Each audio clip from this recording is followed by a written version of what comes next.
On episode 11 of Office Hours with Dr. Guy, we talk about recommended books, data sets, and family.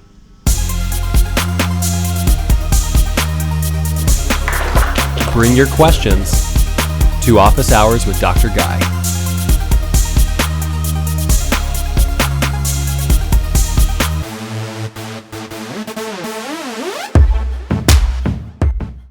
Hey everybody, it's Dr. Guy, and I want to welcome you to episode 11, and I'm so excited after this long hiatus to being back with you. Lots has been going on. For me, first of all, my new book is out, Building the World's Greatest High School Student Leader. And I'm a teacher, and I have a teacher's heart, and I've been working with student leaders and people that work with student leaders for, nearly a decade here. So this work, it's the best book I've ever written on this. Wrote it with my great friend, Richard Parkhouse. And that's one thing that's been keeping me away from doing this show, and which I promise you will change. You're going to see this coming in kind of a regular cadence from this day forward because this book has finally been cranked out. Another thing that's been happening, probably you notice, is I'm shrinking. I've lost collectively, just in the last year, about 30 pounds. And so you see that happening. So don't be alarmed. I am healthy and I am well. And of course, I got lots of people going through my accelerator program right now, which is open and taking registrants. So that is one thing that is keeping me away from this place. But I promise you, I am here. You have my undivided attention. Marvin asks, what books do you recommend for qualitative methods? Marvin, welcome to the show. Great question. So I get this question all the time. I probably get this question emailed to me about, I would guess, about 60 times a month. So this is a perfect question for you to be asking. I'm surprised I haven't covered it yet on the show. So first of all, there are 5 books that I would recommend in the qualitative space. And the number one book that everyone here that is doing a qualitative method of any kind, or even considering a qualitative method, should use is this book by John Creswell. And this book is called Qualitative Inquiry and Research Design. And the reason I like this book, and the reason why John Creswell's book, I think, in my opinion, is really the best book on qualitative methods, is because inside this book, he talks about 5 different approaches to qualitative methods and talks really about what are your options. And when most researchers start their dissertations, what they do is they're looking and they're thinking, I'm going to do a case study, or I'm going to do phenomenology. Typically, they latch into a methodology and they stay there, and they really don't necessarily know why they're doing that methodology. Most common, like the biggest one that I see, is phenomenology. Lots of students get caught up in the phenomenology desire, and they really think that they think that they're researching a phenomenon, and therefore they're doing phenomenology, which is not always the case. And so often those people get told, no, you're actually doing a case study, by their chairs. So this book is the first book I would recommend because it lays out really all 5 of the major qualitative approaches and what you can do as a result. The next one is The Art of the Case Study by Stake. The Art of Case Study Research by Stake. And this book, as far as case studies go, is it's the Bible of how to conduct a case study from A to Z. For the others, I got to crank out my iPad here. Do not be alarmed. Constructing Grounded Theory by Sharmaz. And I'll never forget one of my research chairs asking me, saying, just make sure you look at the Sharmaz. And I'm like, what is the Sharmaz? What is this guy talking about? And so that's the book about grounded theory. There's one here about ethnography. Where'd it go? God, I had it here on my screen. Here it is, Ethnography, Step by Step by David Fetterman. You got to get this book if you're an ethnographer.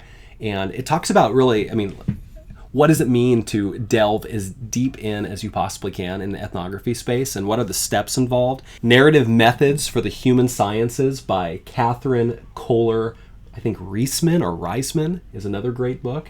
And for all you phenomenologists out there, Phenomenology Research Methods by Clark Moustakas is the phenomenology Bible. So think about that. Those are the 5 books I'd recommend. But seriously, if you are a qualitative researcher, no matter what you're doing, get the John Creswell book, Qualitative Inquiry and Research Design. You need this book so you can compare across all the methods and decide which of those is best for you. And then you go find another one of those books, one of the more specific books that would actually help you narrow down what are the steps of the specific methodology you've selected.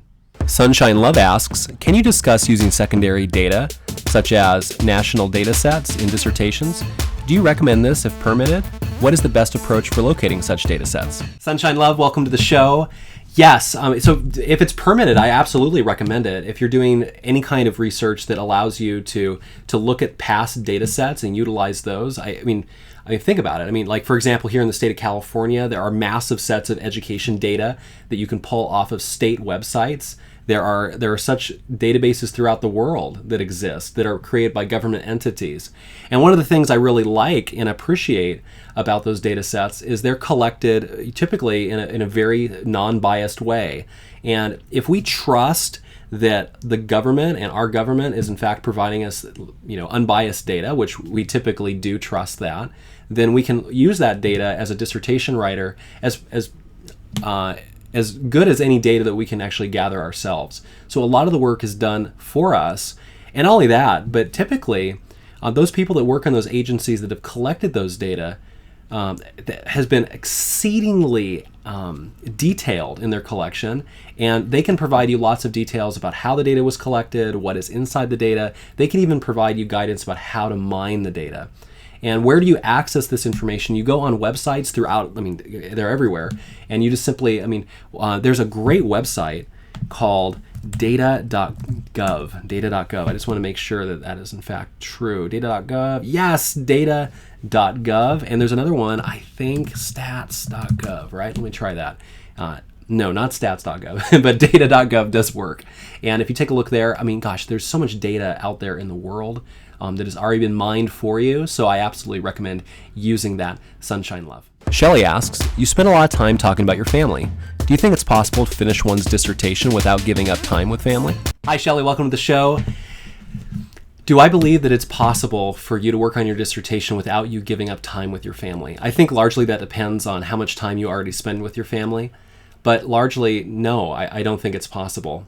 One of the things that most dissertation writers come to realize at some point is they are going to have to give up something truly meaningful to their life to get this thing done. And I'm not saying you should give up your family, but there are going to be friends that are going to be disappointed.